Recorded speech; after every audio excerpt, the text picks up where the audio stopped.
Hello and welcome to the 45 Minutes of Heaven we call the D1Baseball Podcast. I'm your host, Michael Patrick Rooney. Today's episode brought to us by our good friends at S2 Cognition. S2 Cognition delivers a revolutionary approach to helping athletes understand how in-game decisions impact their performance from youth levels all the way to the pros. We are also sponsored today by Pitch Logic, the system used by players, coaches, scouts, and instructors at all levels of play from youth leagues to the big leagues. Easy to use and affordable technology makes the platform accessible to every player at every level. All the metrics and features used at the highest level of our sport. See pitchlogic.com for more information. Thanks again to S2 and Pitch Logic. And thanks to my three great friends here, Joseph J. Healy, Kendall J. Rogers, Aaron Zebediah Fitt. Gentlemen, happy holidays. How's everybody doing? Coach Rooney, living the dream, my friend. How are you? LTD. Yeah. Hey, can I give you some inane banter right out of the chute? Yeah. Ooh.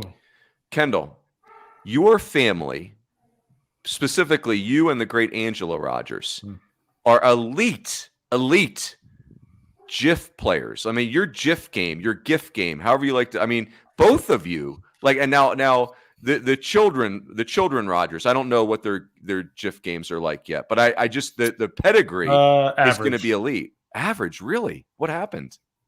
Yeah, well, we haven't taught them just yet. That is one thing I would say though. My GIF game is pretty good. As a matter of fact, if I ever need a job again someday, I'll put that on my resume. Elite GIF maker.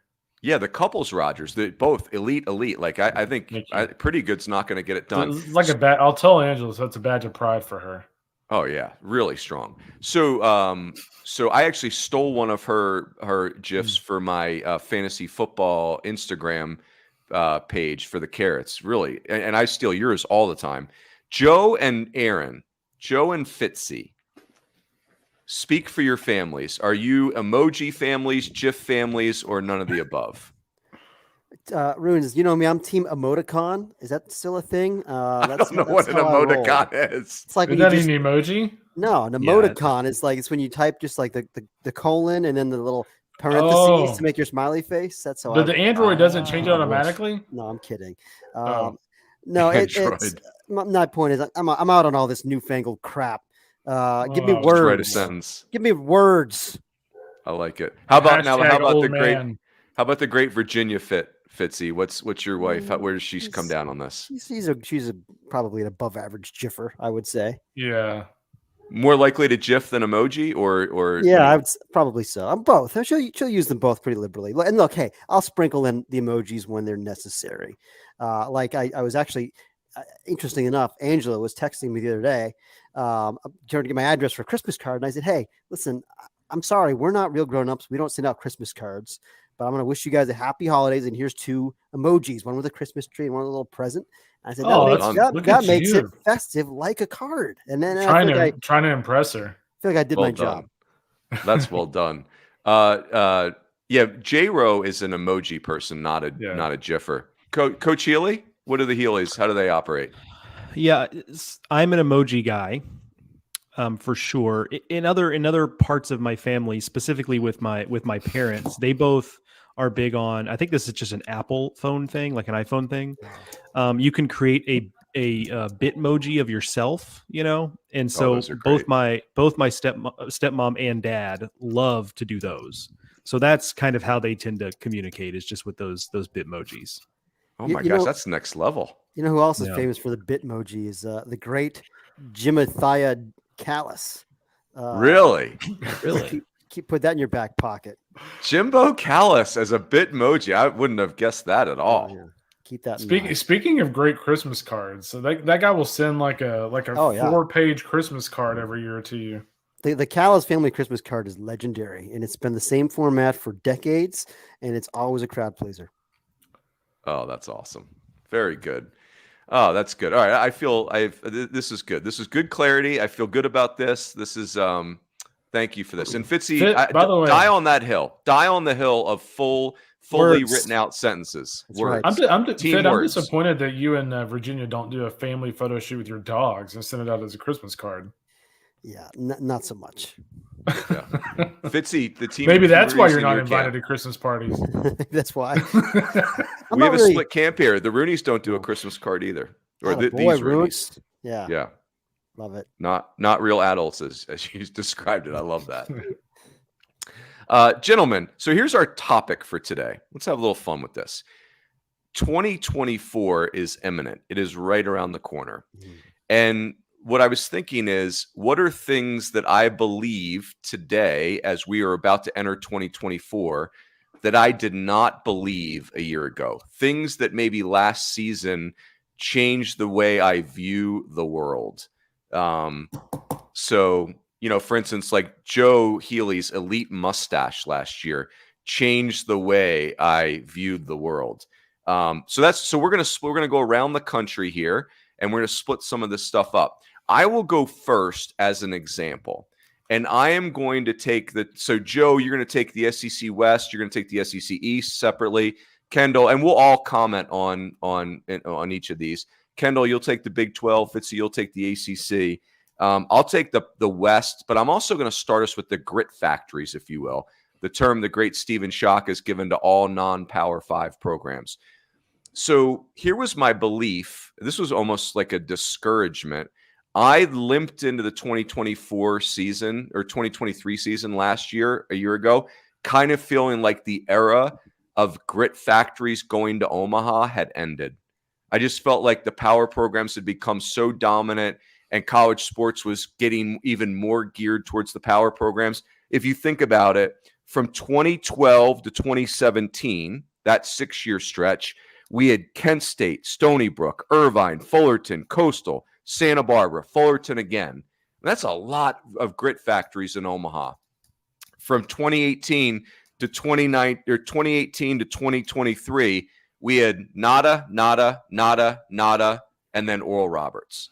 So and we didn't know about Oral Roberts this time last year. So going into last year, we had 4 straight years of the grit factories not getting to Omaha. And I kind of felt like, man, maybe that ship has sailed. Oral Roberts changed my belief. Like, not only because they didn't, like, here's my opinion. Oral Roberts didn't like kind of fence scrape their way into Omaha. Like, it was jarring how good they were. Like, they were old and good, and then they take down TCU in Omaha. They've got bases loaded in the 9th against Florida. There was no time last year where I looked at Oral Roberts in the postseason and felt like, oh man, they're like way over their skis here. I mean, they were just dang good. So that's my belief that has changed. Oral Roberts has given me renewed belief in grit factories making runs because they are kind of niche-y. So what say you all? Like that's my belief. I'll put it out there. Go wherever you want. I kind of agree. Like I had that thought. I started to get the feeling that those days were kind of over, and so it was good to see Oral Roberts do what they did to rekindle that belief. Relatedly, though, what I would say, and this has been on my mind because we're going to have the retirements at the end of the 2024 season of Gary Gilmore from Coastal Carolina and Keith Gutton from Missouri State, that what those two coaches have done at that level of college baseball, I'm not sure you can do that anymore. Where, I mean, literally ground up. Keith Gutton's first year at what was then Southwest Missouri State was their first year in Division I. Gary Gilmore got there, as they were kind of on the upswing, but there was no history there at Coastal before he gets there to speak of. So those were truly total ground up builds at the mid-major level of college baseball, or lower at the time. I mean, Coastal Carolina was a big South program for a lot of that run. So that feels like it's something that can't happen. I just don't know. I'd love to be wrong because those are fun stories. But I think that specific thing might be over. But a one-off, you put a great team together that's old and talented, and they win 50 games in a conference that's just kind of and they just learn how to win and they get hot. And I think that can still happen. But the sustained thing, I'm less sure of. Interesting. I think that's an interesting point, Joe. You're right. I mean, we've seen some of these longtime guys retire but pass the baton, and that's something that I think can happen. I mean, certainly at Coastal, where Kevin Schnall will take over, and you've already have all that winning history and infrastructure in place. Like, I think that's a program that's going to remain a major factor year after year, and they're in a really good league for them right now. Like I think it's the perfect league for them. It's the Sun Belt now, as we see, is probably it's certainly a top 5 baseball conference moving forward after the dissolution of the pack. But that's going to be a multi-bid league every year, and they're going to still continue to contend to host regionals and things of that nature. So I think Wilmington is another one that comes to mind. They never got to Omaha, they haven't won a regional yet, but like they had a lot of success under a longtime head coach, Mark Scalf, and then he retired and handed the reins to his longtime lieutenant, Randy Hood. And it's like the perfect guy to kind of keep it rolling. And Southern Miss comes to mind. They've done this a couple times now with Corky Palmer handing off to Scott Berry. And now Coach Berry hands off to Christian Ostrander. And I think that's a perfect transition. They're not going anywhere. But you're right. I mean, the lower level ones making a run, it does feel like maybe that's going to be fewer and far between, but I still believe those higher level grit factories, runes, as you put it, I don't think they're going anywhere. I talked earlier this fall about Troy and how they're trying to become like this marquee destination for the transfer that, the good player who wants to change the scenery and comes from Florida or Auburn or Clemson or whatever. Like there's going to be a lot of opportunities like that for these good mid majors to get these players that couldn't latch on at these Power 5 programs, maybe that are talented and just need a chance to play. And, those guys are still going to need somewhere to go, and you mix in the other talented players those programs can recruit. I still am pretty optimistic about the future for this tier of college baseball. As we've talked about with the roster crunches, there's only so many spots, on these major program teams. There's more players than there are spots in the SEC, ACC, and Big 12 and Big 10. There's more players to go around, and so. Right. We had a dry spell, and certainly the SEC has gotten better and better and better, and more of a monster. But I have to believe there's more than 60 programs that are going to be relevant going forward. Well said.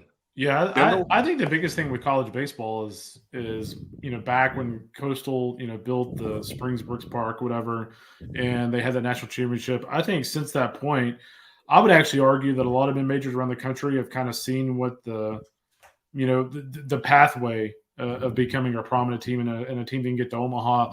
Aaron brought up the Troy example. I was talking to Brent Jones, their AD, a while back, and he was sending me pictures of their facility, and it was kind of unbelievable what like a program like Troy was doing to their baseball park. I mean, it's nicer than a few of the SEC parks. So yep. I think as you look across the country, you've got programs like Louisiana, like Southern Miss, like Troy. You've got programs in other parts of the country that are starting to put even more money in their facilities. And in a sport like college baseball, again, I know NIL's kind of changed some things in the SEC, but for the most part, you're still talking about 11-7.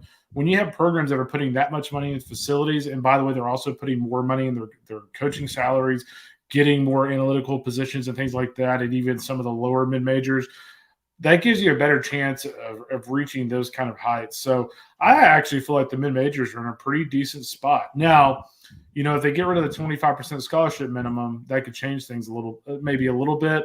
But I actually feel like a lot of these programs have seen kind of the pathway that Coastal has set, and they've kind of followed it. And that doesn't mean they're going to get to Omaha and win a national championship, but I think they could be in the discussion and potentially be in the kind of the hosting mix.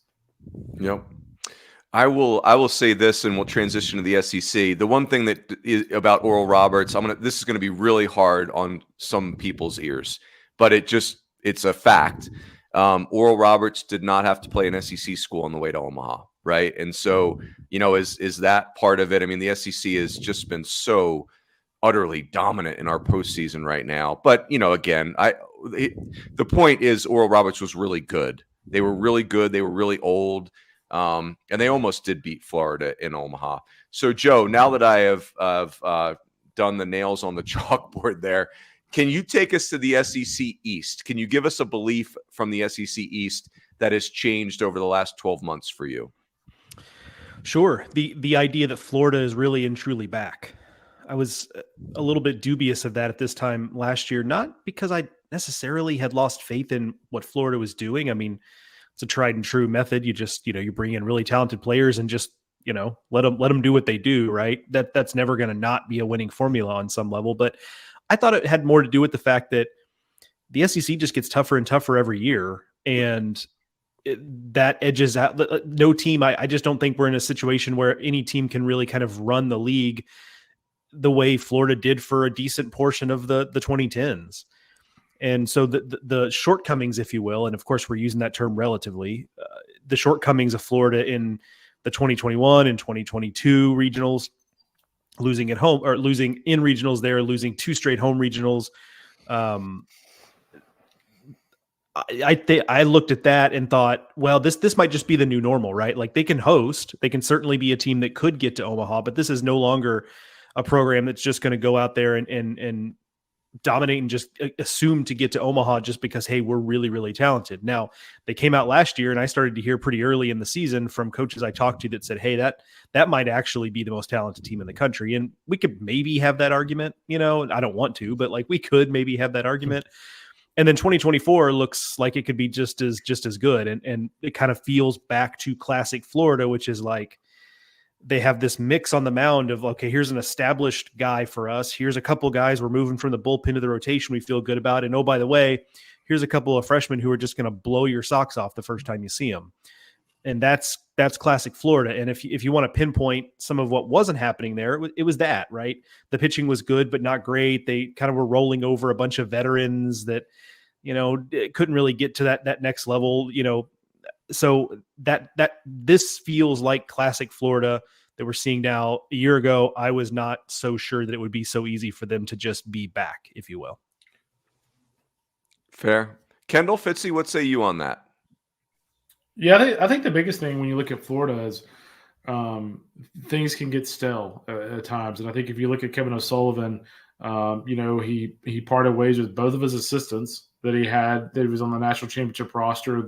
That was several years ago, and those guys are no longer around. He made those changes, not to say they did a bad job, but like he kind of felt like he needed to shake something up a little bit. And if you remember, guys, they had that I say mass exodus, but they had like 5 or 6 guys leave the program. And at the time, Kevin O'Sullivan's kind of like, hey, we're kind of getting rid of some of the guys that we feel like we need to get rid of to kind of get our program back to where it should be, both on the field and in the clubhouse. And at the time you're thinking like, okay, that's just coach speak. Like, I mean, of course he's going to say that, but it truly has turned out to be the case. Like if you look at last year's team, they kind of had that Florida moxie to them like they used to. There's a lot of swagger with that group. And it obviously seemed like a pretty tight-knit group. So, it's just kind of goes to show that even though you dominate for years, like things can get a little stale at even a program like Florida. And certainly Sully kind of figured out where he felt their weaknesses were. And he kind of solved some of those issues with, adding Taylor Black and some guys like that on the coaching staff. I just think it's unrealistic to expect any program to be in Omaha for 20 years in a row. And like, it's, the success. Don't tell LSU fans that. Yeah, right. So the success blasphemer, 20 years blasphemer.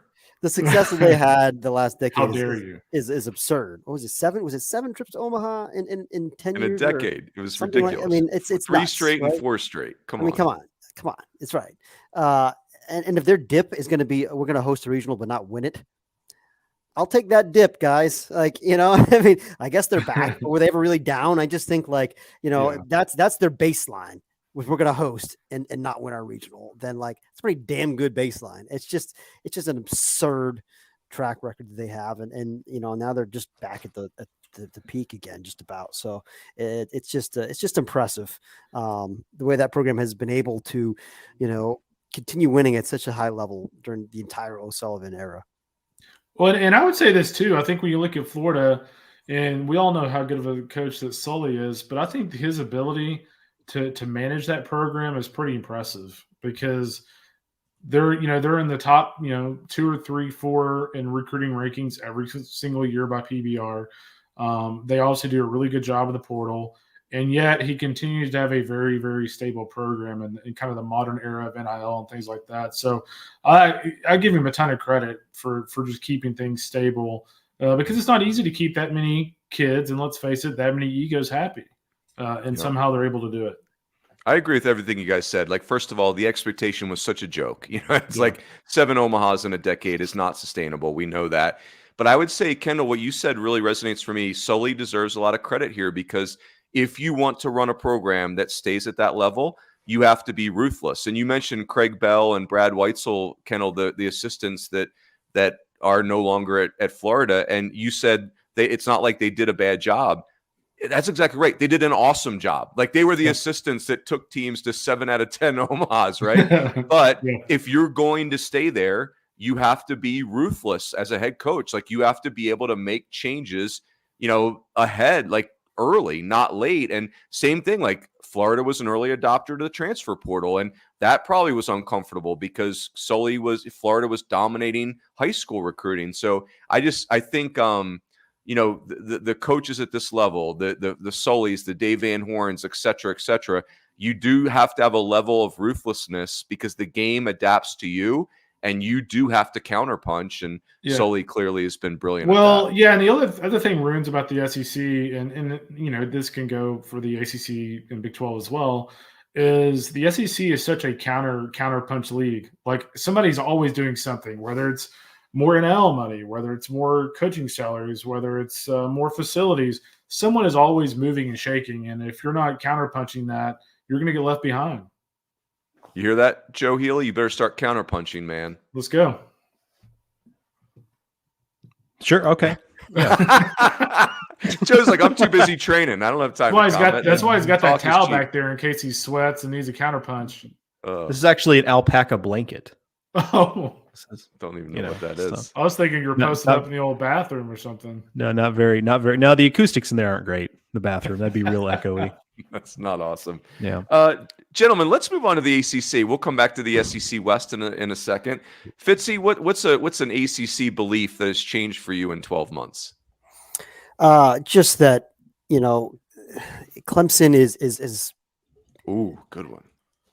I guess I can't quite say elite again because they still haven't been to Omaha since 2010, but they're a much more relevant national factor, even quicker than we thought. This time a year ago, I think I was still kind of not sure what to make of their team heading into the fall, the spring. And they were the they were top 3, top 4 national seed, right? I mean, like they were, they had a great year. And just we all believed in Eric Bakich and his coaching staff. Love that staff.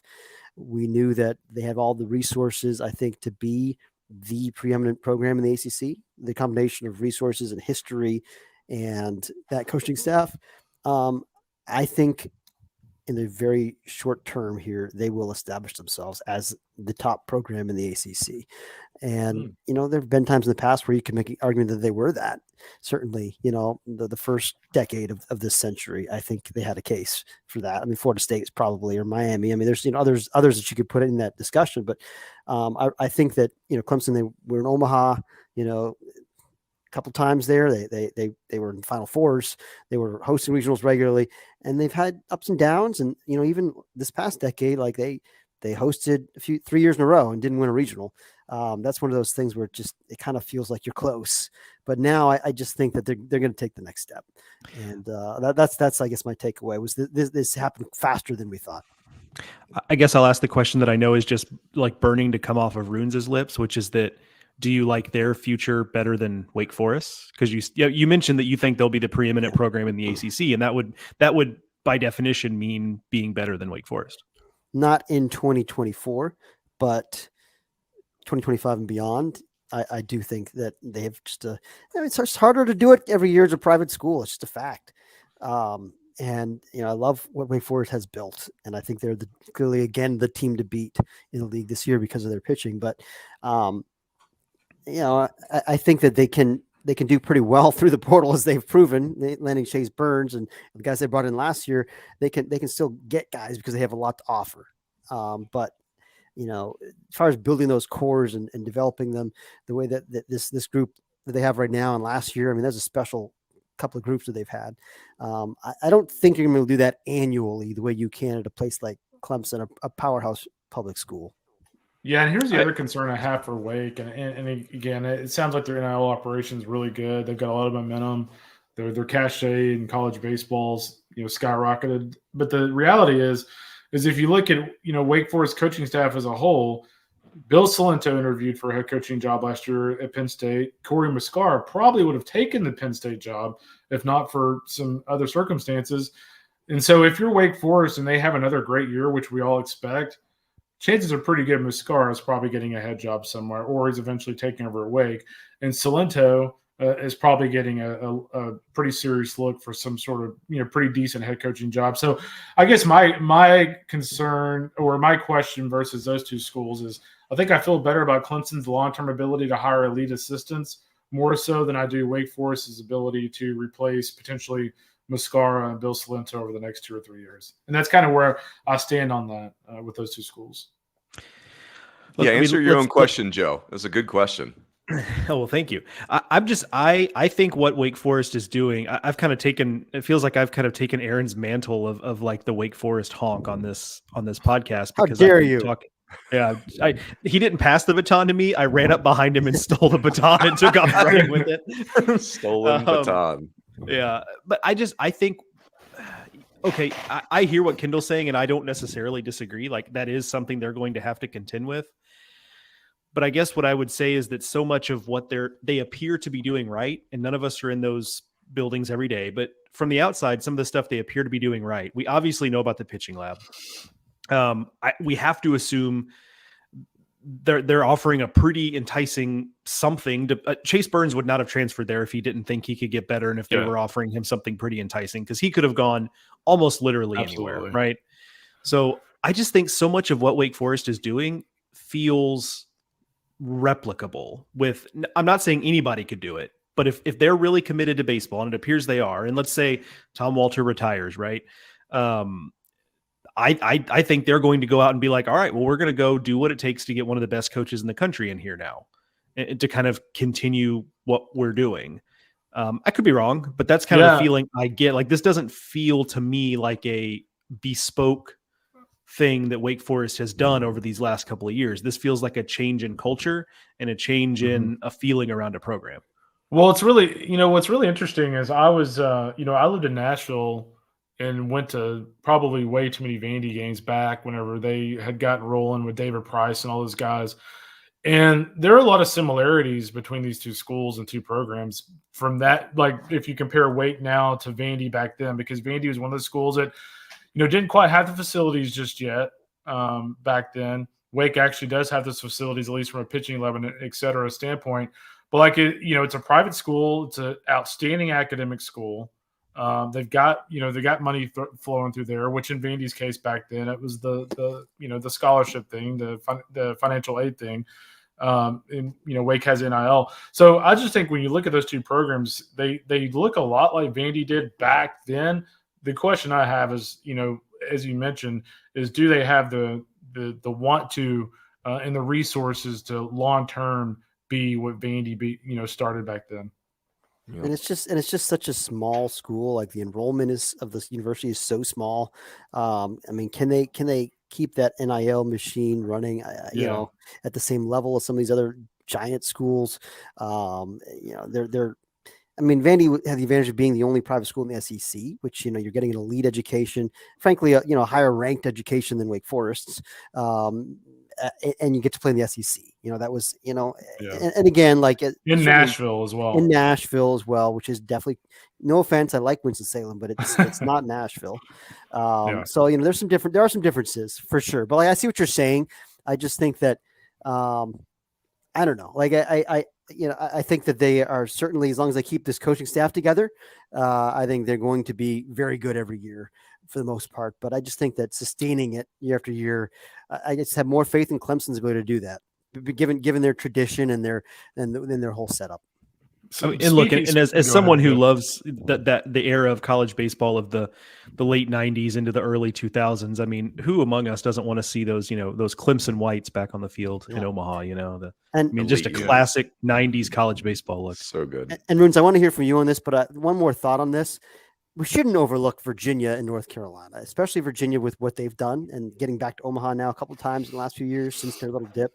I mean, they've been there, 5-6 times now since 2009. That's a program that has won it all. Also, the only one of these. I mean, and they've gotten their facilities better and better. They still have the same two guys on the coaching staff. O'Connor and McMullen have been there for 20 years. Like, lots of things in fact, if you're betting on a program for the next 10 years in the ACC, who's going to be the program of the next decade? They've got a really strong case. And you know what? I kind of like the way North Carolina is currently trending as well. I mean, again, this is a program that we take it for granted, but they went to Omaha 7 times from 2006 to 2018. I mean, like that's a pretty impressive run. And since then, they've still been a good team. They still hosted.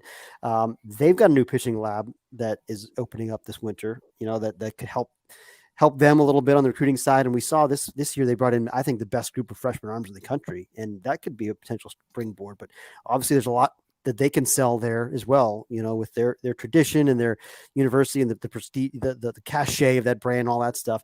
That's another one, you know. So I think it's maybe just one of those deals where it's like the SEC, where just you have a handful of these top programs that are just going round and round for the next decade. Maybe there isn't any program that's going to be the clear best one out of this bunch. Yeah. Yep. I would say in Louisville. Let's not forget Louisville. They were the best. Yeah, they were probably the most consistent program in the last decade in that league, right?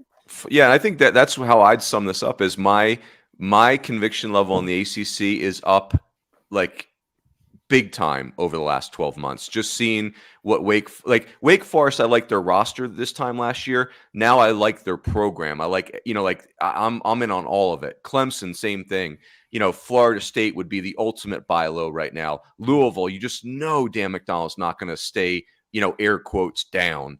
You know, you mentioned North Carolina and Virginia both rolling. So, you know, like last year, I think the ACC is really good in baseball, but can they trade punches with the SEC consistently? I don't know about that. I'm feeling way different about that now. I mean, the ACC is the number one league. Don't mishear me there. But man, the top of the ACC is, to your guys' point, like just listening to you all, there's some real upward movement right now. And heck, I mean, the fact that you had Virginia Tech host a regional, you had Notre Dame get to Omaha, you know, in the last 2 years, right? Both those things happen.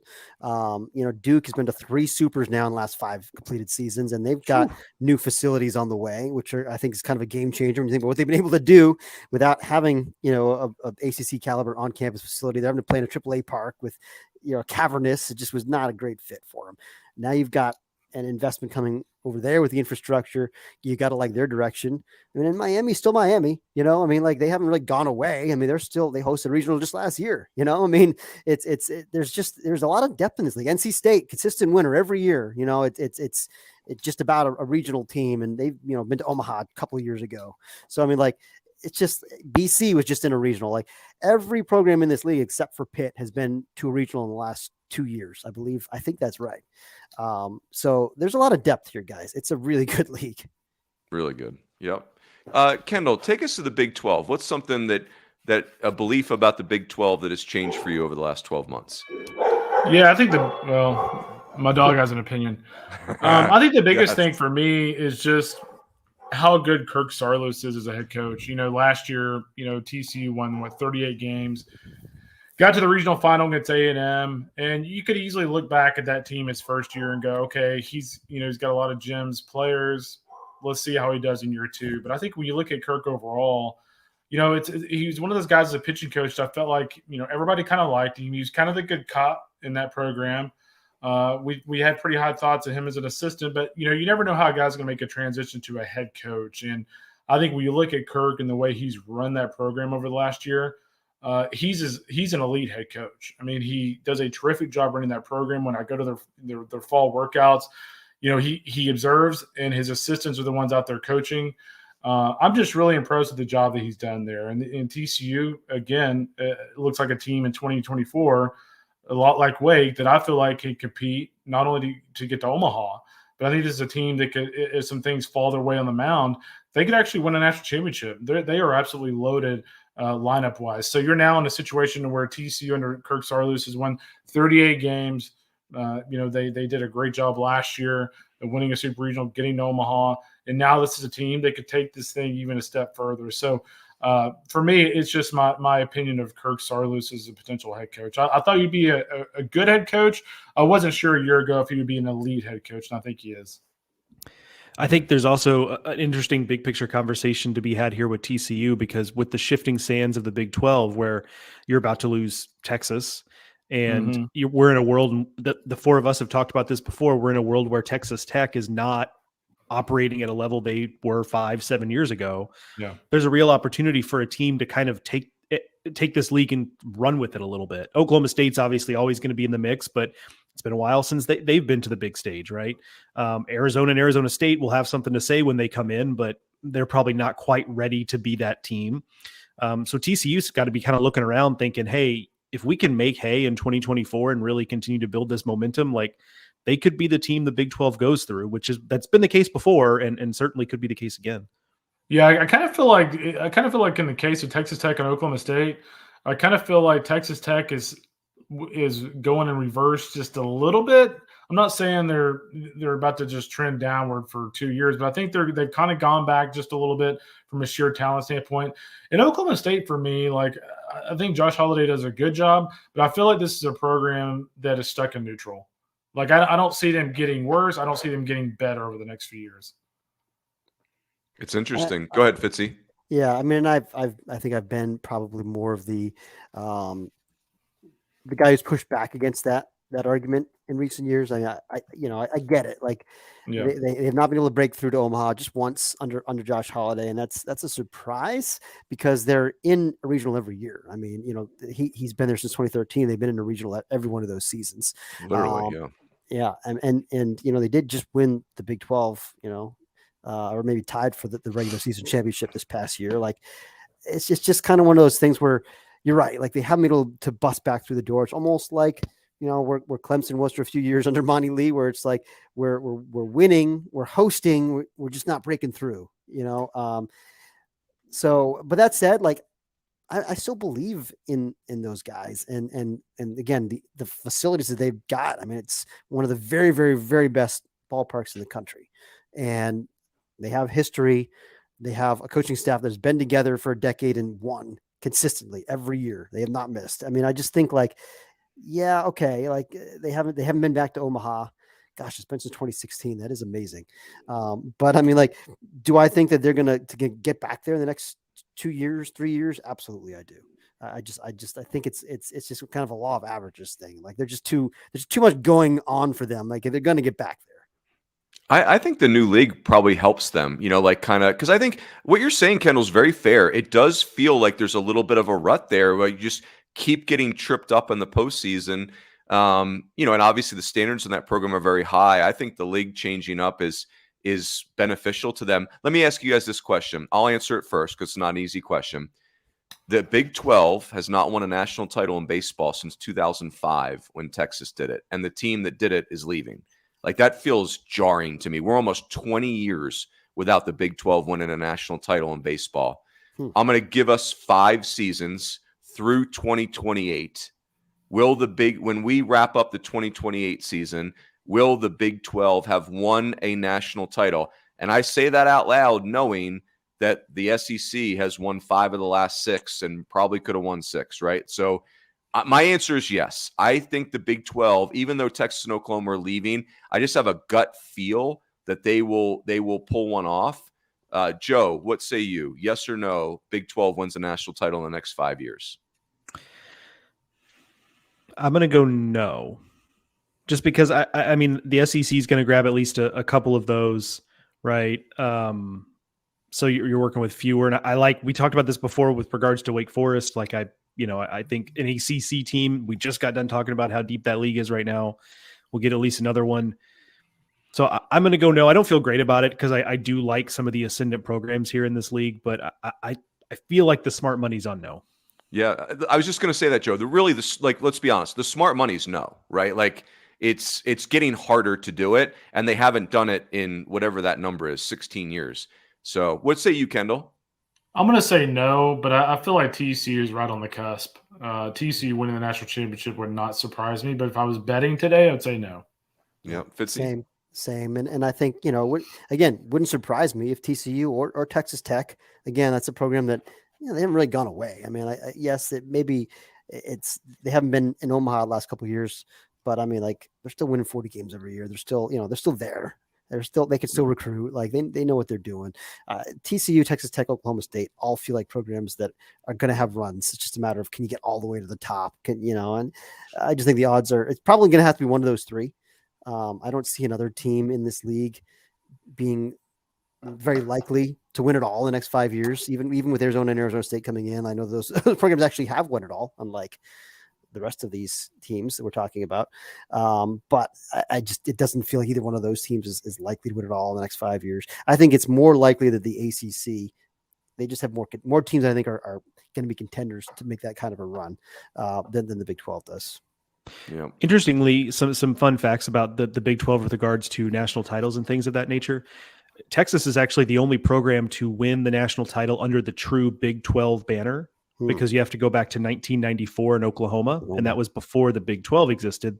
They were a Big 8 program. The Big Ocho. Yeah, so there's that. And then if you take out Oklahoma, so if you go past 1994, for a team that is currently in the Big 12 to having won a national title, you have to go back to 1959 with Oklahoma State, which honestly may have been called Oklahoma A&M at that point. I'd have to fact check that, but that's been a long time ago. So it is kind of funny just how, okay, the two teams that have won a national title in your league since 1959 are going away. Now, that's not really fair, because since then they've added really good programs like TCU, for example, right? So they could still do that. But for a conference that for a long, long time in modern college baseball history, in terms of success in basically every other metric, has been right there with the SEC and the Pac-12 and all of that. And they just don't have that final thing, right, to get them over the finish line as a league. So great. Hey, Joe, you're going to transition us to the SEC West. Before we do that, let's put a bow on the Big Ocho. Oklahoma State. Well, first of all, they finished second several times for the national title. I don't know if it's 2 or 3 or what the number is, but Oklahoma State, when I interviewed Tom Holliday earlier this fall, that was one of the research items that blew me away. They won the Big 8 14 years in a row, which is just unthinkable. Like that. Wow. If you're the commissioner of the league, you're like, can somebody do something about this? Shout out to Gary Ward. Yeah, I think if you would tell people that Oklahoma State's only won one national championship, they'd think you were crazy. Yeah, because it's a brand. It's a brand in our sport, no question. Joe, what say you about the SEC West? First of all, cleaning up something. Oklahoma A&M became Oklahoma State in 1957. So Oklahoma State was Oklahoma State when they won the national title in 1959. Thank you, Joe. I didn't want to show you up, all Joe, about but of course here. That's true. Yeah, that's embarrassing that you didn't know that. So, we're all about accuracy here. So I just wanted to make sure I cleaned that up. Okay, the SEC West.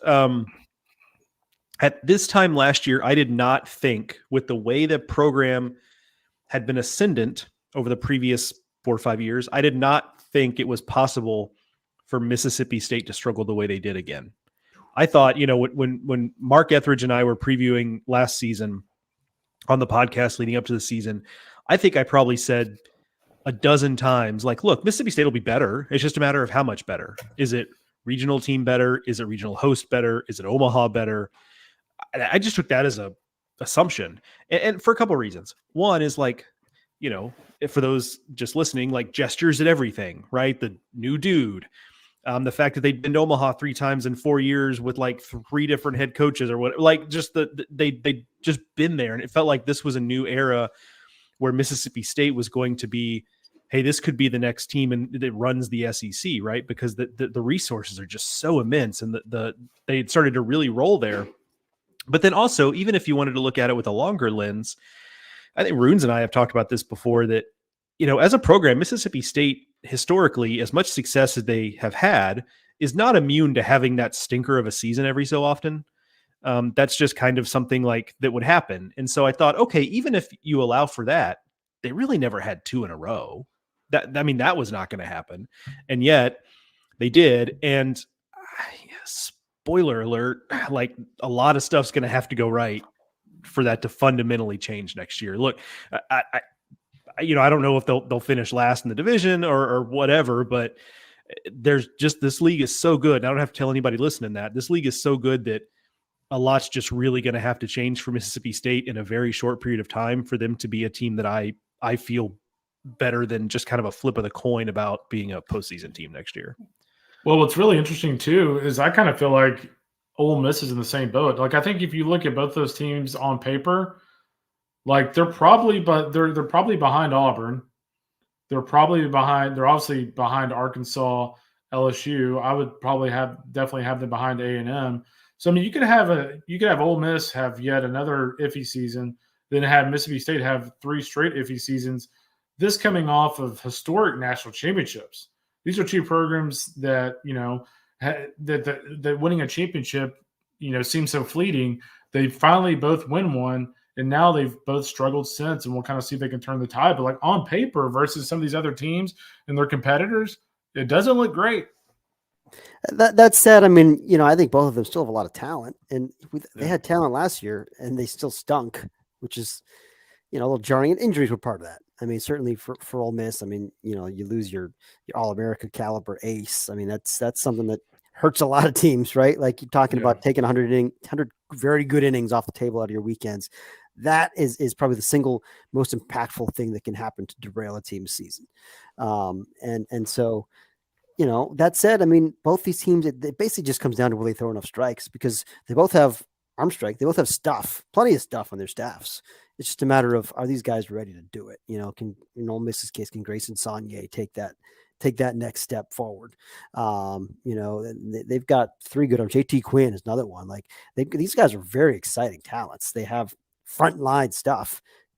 They got to do it. And maybe they do, in which case those teams will be just fine. And I think the same is true with Mississippi State. Like Mississippi State's got a lot back in their lineup. They're going to hit a lot, guys. I mean, it's going to be a really good offensive team again. Just got to throw enough strikes. And some of those young arms they were counting on last year weren't ready for prime time. And are they now?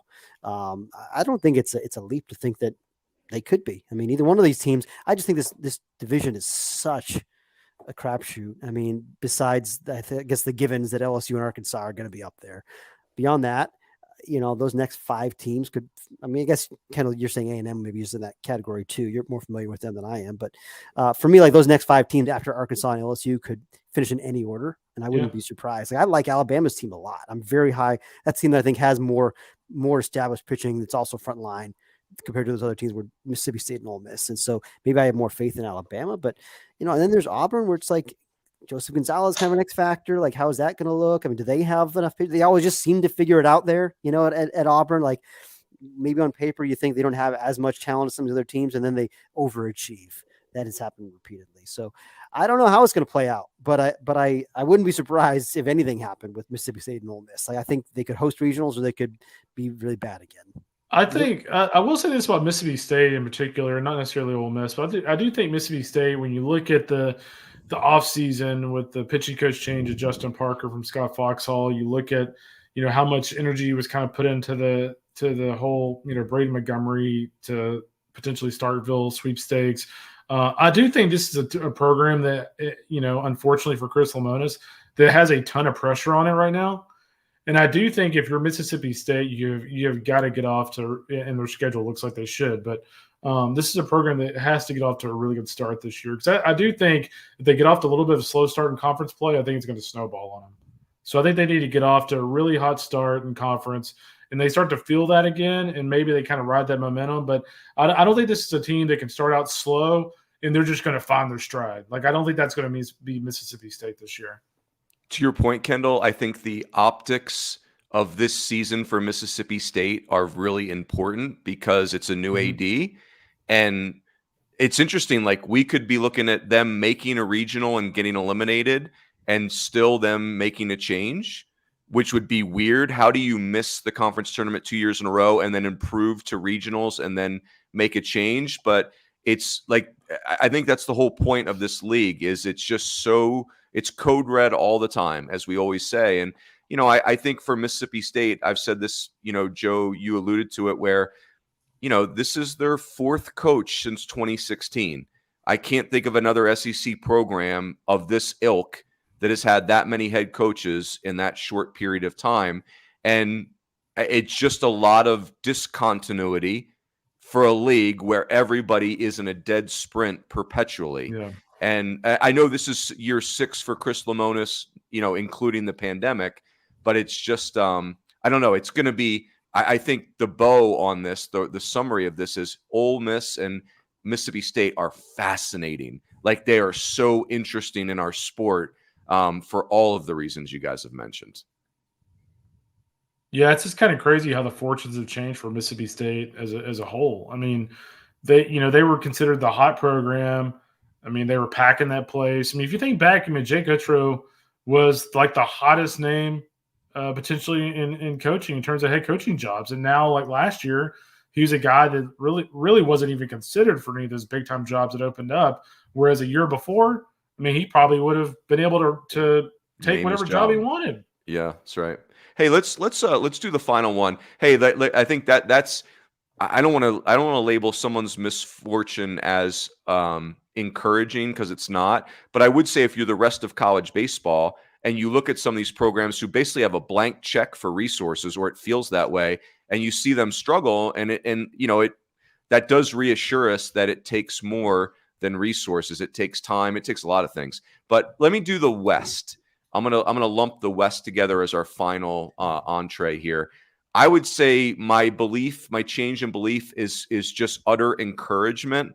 I just had gotten really, we had California is the most populous state in the country. California is an incredible state for amateur baseball, and we've all seen California players flocking to the Big 12 and to the SEC, and Oregon State, who had a lot of California influence, and they had kind of carried the flag for the West. Well, Nate Yeske's gone. Pat Casey's gone.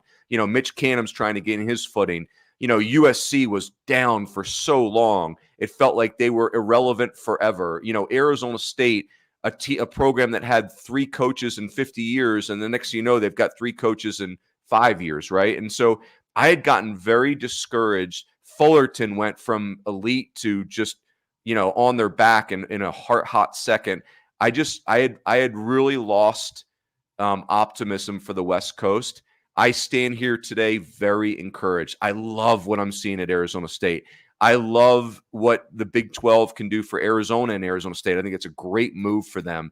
USC is going to build a new baseball stadium. If you had told me that 12 months ago, I would say, give me your keys, right? Like, there's no way in heck USC is going to build a new baseball stadium. Where are they even going to put it, right? But Andy Stankiewicz has built an incredible coaching staff there. UCLA is kind of like the Louisville of the West, where it's like they're not going to stay down. There's no way they're going to stay out of regionals like they were last year. So it's still a very big problem. You guys know how I feel about UC Irvine and Santa Barbara. I think those are Omaha caliber rosters. There are still California kids leaving. Like, let's be clear about that. You look at Texas is dominating Orange County right now in recruiting. But I love the vibe I'm getting from some of these West Coast programs, where they're just, one of my concerns with the West, you guys, sorry to ramble, is I just felt like the schools were so content to just get pillaged in baseball. Like, the schools were kind of like, what are you talking about? Like, what do you mean we're slipping in baseball? And the coaches and players are left high and dry. I sense real fight back in some of these programs. Like, they've got a plan, and they're not going to just take it lying down. So anyway, I'm very encouraged by the West right now. You said something interesting to me, Runes, that I want to follow up on. You said you think the move to the Big 12 would be a very good thing for Arizona State. And I want to pose this question, because to me, it feels like the dissolution of the Pac-12 feels like a tragedy. I mean, totally. Certainly in baseball, where they've won more championships than anything else, conference of champions, all that stuff, basketball. I mean, football, the whole league just makes so much sense. Just the symmetry of it all, with the 2 Arizona teams, the 2 SoCal, the 2 NorCal, the 2 Oregon and the 2 Washington, and then you got your mountain teams. But like, the whole thing, it feels like it's just, it works. And I hate that it's going away. But here's my question for you. Are these teams that have found homes in the Big 12 and also the Big 10, is their outlook better because of this? Because they're not locked into maybe playing so many games against teams in their own region like that, or whatever, for whatever reason, or just because you're going to leagues that are on the up and up instead of having to fight the stagnation with the stupid Pac-12 network and everything else. Like, is it actually, like, should I be optimistic about those refugees from the Pac-12 that have landed in the Big 10 and the Big 12? Yeah, I'll make 2 quick points, and then I'm curious what Kendall and Joe think here. I think the Pac-12 needed this. This is going to sound really harsh. I think the whole league and the schools within needed a big wake-up call in athletics. I just felt like they were falling behind, and just it's everybody else's fault. instead of doing something about it. I know that's really harsh. And I think I hate that the Pac-12 broke up, but I do feel like I sense urgency out here that I didn't sense before. Also, to be clear, Fitzy, I'm more optimistic for the schools going to the Big 12 than the Big 10. The Big 10 just feels like a brutal fit to me. Now, I do think those programs are better than the Big 10 baseball programs, so maybe there's an inherent advantage there that they could kind of show up and be the best teams. That's assumptuous on my part, but assumptive, I guess. But anyway, I think the Big 12 is an easier fit, and I think it's going to work. But what say you on that, Joe and Kendall? I would argue that Arizona State and Arizona are way better off in the Big 12 than UCLA and USC are in the Big 10. I still think as you see more kids, and granted UCLA is still recruiting at a very high level, but I think as you see more and more kids in California go in the SEC, to me it's a lot harder. Like if you're UCLA, like to me you have something pretty cool to sell to be, number one, UCLA, given your location, and also you're still in the Pac-12, you're on the West Coast. Now you're UCLA, but you're going to Minneapolis and you're going to Ann Arbor. And like, to me, you've actually like devalued kind of your value as a program. Like I feel like that leaves you with less cachet than you had before. Whereas I think if you're Arizona State and Arizona, you're now going in the league to where, Houston's going to spend money on baseball. TCU's going to spend money. Oklahoma State's going to spend money. Texas is going to spend money. So because of that, it makes your administrations more willing to put more funds into baseball and things like that because other teams in the league are doing it. Whereas in the Pac-12, there weren't a lot of teams just like making some crazy strong commitment to baseball. And so I think Arizona State and Arizona are big winners, and I think UCLA and USC are big losers. Because I think that devalues their program and it devalues their worth on recruiting trail. Because if I'm a local kid in California and UCLA's in the Pac-12, I can see the attraction. It's a great school. It's a really cool ass area. You're staying on the West Coast. Now you might go to UCLA, but like you're going to the freaking Big 10. That to me is just not as good as what the other two are going to have. But if the Big 10 also includes Oregon and Washington, you've got a solid 4 teams that are all West Coast that have some history, and then you factor in the other good programs in the Big 10, of which there are plenty. I mean, certainly we've talked about Iowa as a rising program, Maryland, what they've done, Michigan. I mean, there's plenty of good programs in the Big 10. I don't know. I mean, that's the tug of war, Fitzy, right? Like, do the Pac-12 schools raise the level of play in the Big 10, or the level of investment and significance for baseball in the Big 10, or do they get kind of sucked into the, and again, in fairness, like there's weather, and I don't know. I just get irritated with the Big 10. We're playing 8 weekends, it just so but hey, that's going to be how does that come together? What's the net of that is going to be really interesting. I think when you look at Arizona State and Arizona in particular, I think the ability to hit the state of Texas even harder in recruiting and potentially get into some of the Oklahoma junior colleges and things like that, I think that's really going to help them too because, Arizona State and Arizona have national brands, but for the most part, they're recruiting out west. Whereas now, I mean, if you're Willie Bloomquist, you can recruit the Valley, you can recruit Southern California, and oh, by the way, you now can sell to kids that, hey, we're going to be in DFW. We're going to be in Houston. Well, so heck, they can get those Florida kids now. They got those road trips to UCF. Yeah. Come on, baby. They can get those Ohio kids. They got the Cincinnati weekend. That's a big one.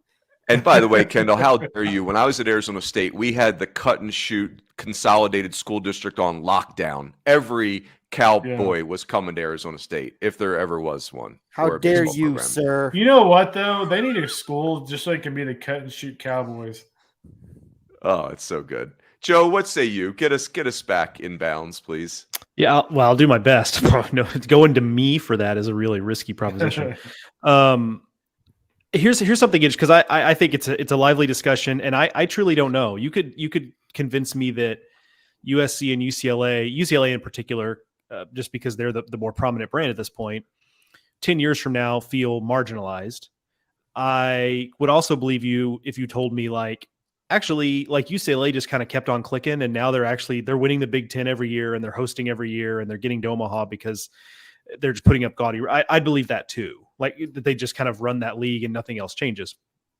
I think what's interesting though, and I don't fall on either side of this because we don't know, and we'd be crazy to try to game this out right now. But I do wonder if a world in which the college football ecosystem is telling people the only two leagues that really matter are the SEC and the Big Ten.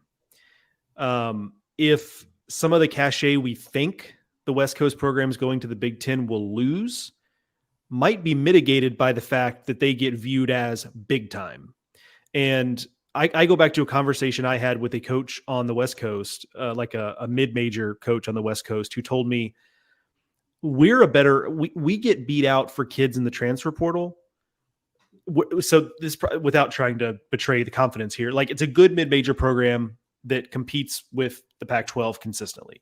And he's like, we're losing kids to bad Pac-12 programs just because they want to be in a Power 5 conference. And we're a winning mid-major West Coast program that goes to regionals. And that was the Pac-12. You know what I mean? So if kids are growing up in Southern California and they watch UCLA go play in the big house in Ann Arbor and UCLA wins a game there and UCLA football is a big deal, that might mitigate some of what we fear might be a little bit of a loss of street cred on the diamond. And again, I don't know. We'll find out, but it is something I've thought about. And I will add that I do, and I said this earlier, but I'll reiterate it. I do think that going to the Big Ten as a block of 4 teams from the West is better than going there as just 2 isolated teams way out. Well, you know, we have to not just think about UCLA and USC, Oregon and Washington also. Like that matters. I think that really matters. I think that gives them a little bit more of a solid base there as they make that transition. Yeah, it's interesting. I think the Big Ten, to all your points, they call the ball here. Like they can kind of be as good as they want to be in baseball. Like I get the weather is something they can't control, but no one's going to have more money than the Big Ten minus the SEC. And these are world-class institutions. I mean, they can attract kids. Every one of these schools can recruit nationally. They do it in other sports. If they choose to get really fired up about baseball, they could do some really cool stuff in that league. They will have all the resources they want and more. So, I mean, they could hire Kurt Reed as their baseball commissioner, for God's sakes. Shoot for the stars, Runes. I know. I mean, you talk about instant cred, like street cred. Come on. No doubt. Yes. Gentlemen, well done. This was a fun discussion. Happy holidays to you all. Kendall, what's our coupon? Can you verbalize our current coupon, please?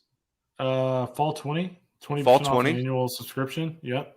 Fall 20, or just type in Kurt Reed for Big Ten baseball commissioner. Type that in there. See how that treats you. To pay 220% over sticker price. Yes. Good luck to the Carrots in the playoffs this weekend. Did you just say good luck to yourself? Yes. Oh, we need everything. I'm lighting candles over here. You kidding me? If we're doing that, I'd like to wish good luck to the 1.21 gigawatts. It's been a while since the gigawatts have been in the playoffs.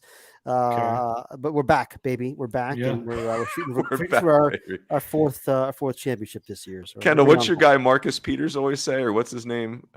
We ain't done yet. The gigawatts. We ain't done yet. I said we ain't done yet. That's a perfect way to end. Good luck to the gigawatts too. That's it, everybody. Have a great week. Happy holidays, and we'll catch you next time on the D1 Baseball.